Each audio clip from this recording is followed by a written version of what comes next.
Felipe, eu não poderia deixar de te perguntar sobre um momento icônico que entrou para sempre no panteão dos memes brasileiros, que é o famoso Kit Estreza. Eu fiquei pensando aqui, cá com os meus botões, quando todo mundo viu aqui, e você viu a repercussão brutal que os debates tiveram, de modo geral, como o brasileiro engajado virtualmente estava ali em cima do lance, qualquer palavra mal colocada, uma pressão, imagino, do tamanho do mundo nas suas costas, com aquela audiência colossal a nível nacional. E aí vai você se direcionando ao centro do debate da Rede Globo, candidato Luiz Felipe Dávila, por favor, faça a sua próxima pergunta. Aí você vai se direcionando, se ajeitando, chega na hora H, acaba de ver que Padre Kelmon,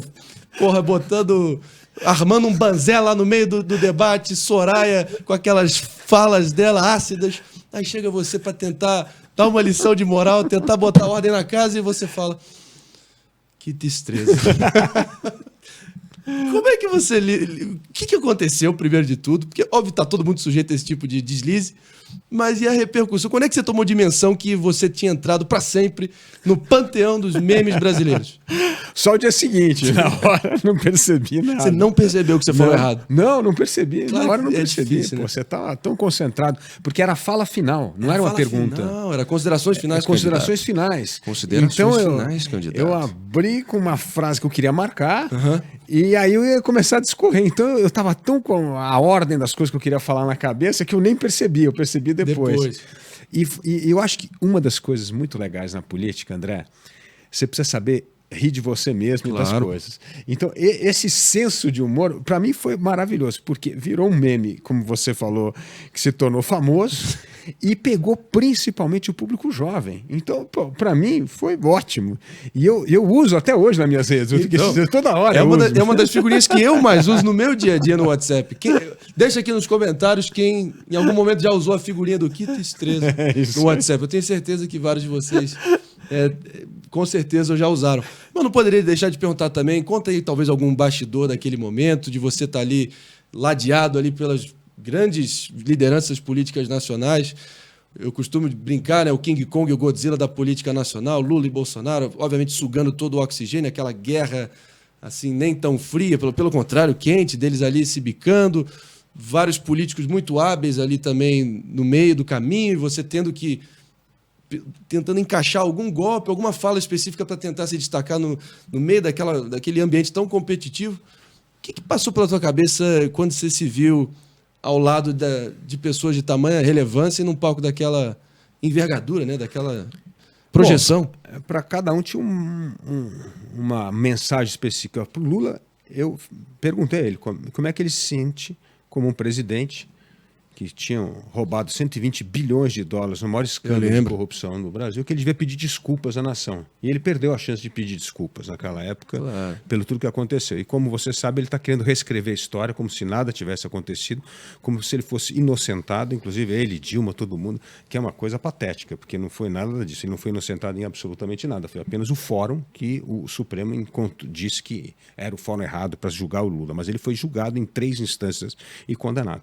E um cara que não reconhece seus próprios erros, é algo muito preocupante, porque se a gente não aprende com os erros e acertos, é difícil você saber como evoluir. E o que você vê hoje é um governo que, na verdade, volta ao passado, a um passado terrível do Brasil, e não conseguiu aprender com seus erros. Então aquilo foi muito bom, e o que eu mais recebia de comentários, nossa, você falou tudo que eu queria falar para o Lula, se eu tivesse um dia frente a frente com o Lula. Uma possibilidade ímpar, né?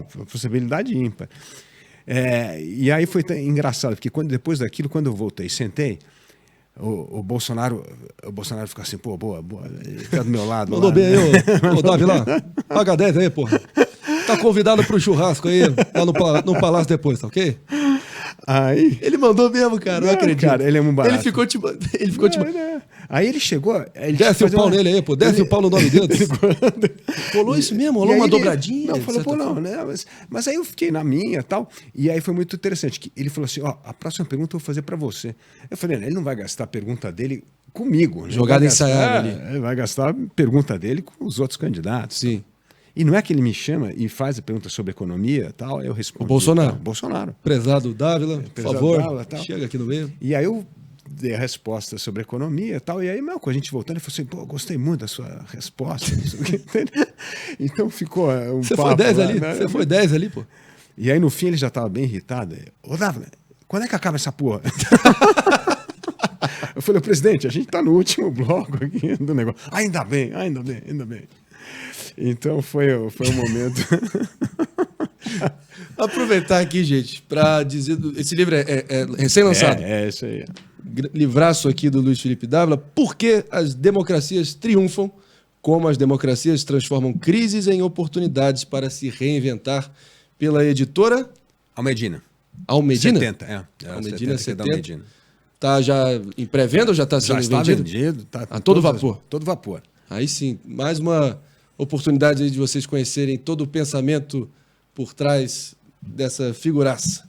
Mas e aí, tentando escavar um pouquinho mais nesse assunto só, os bastidores ali, a questão que era uma ocasião tão momentosa, grandiosa como aquela, qual foi algum momento que você percebeu que aquilo de fato estava acontecendo, que você tomou dimensão do desafio que você tinha encampado ali para encarar uma eleição presidencial que, eu sempre digo, para mim foi a mais suja sorte da rasteira de todos os tempos? É verdade. Não, mas é que no debate, a grande vantagem quando você é um candidato que não vai estar despontando é que você fala as verdades. Você fala as coisas que você pensa. Você não tem que ficar com meio dedo para nada, rabo preso, pisando em ovos. Então foi uma oportunidade ótima para discutir o Brasil, Sim. discutir as grandes propostas, né? Apresentar ideias. E todo mundo falava, na eleição presidencial falta ideia. Bom, quando você apresenta a ideia, não se traduz em voto, né? Então as pessoas falam uma coisa, mas na hora de votar, acaba votando lá na hora do vamos ver, não escolhe o mal menor, né? Sim. Não, esse aqui eu vou votar porque vai ganhar do outro e tal. Então, o que é uma pena, porque eu acho que era uma boa oportunidade que a gente teve para mandar um recado que o Brasil realmente estava preocupado com propostas. Mas não é o que as pessoas falavam, mas não como elas votavam. Perfeito. Né? Não, foi a eleição do jamais, do nunca. Não tinha um idealismo nessa eleição, zero. Era de aversão ao outro. Certo? Era o anti-lulismo, assim, eu quero tirar o Lula de qualquer jeito, era maior? Vou votar no qual corrente Bolsonaro, era maior? Ao contrário, o outro... Duas correntes de negação. Né? Não, total. E a negação da política, né? Porque o populismo é a negação da política. Né? É a crítica às instituições, eu estou acima das leis para poder ou perseguir todos os fascistas do país ou para acabar com todos os comunistas. Mas, cara, isso aí... O problema é isso, as questões que importam. Como é que a economia vai voltar a crescer? Como é que a gente dá estabilidade? Como é que a gente tira esse Estado das costas do brasileiro que produz, empreende, trabalha? Esse assunto não estava na pauta da eleição presidencial. Você sabe, Dávila, que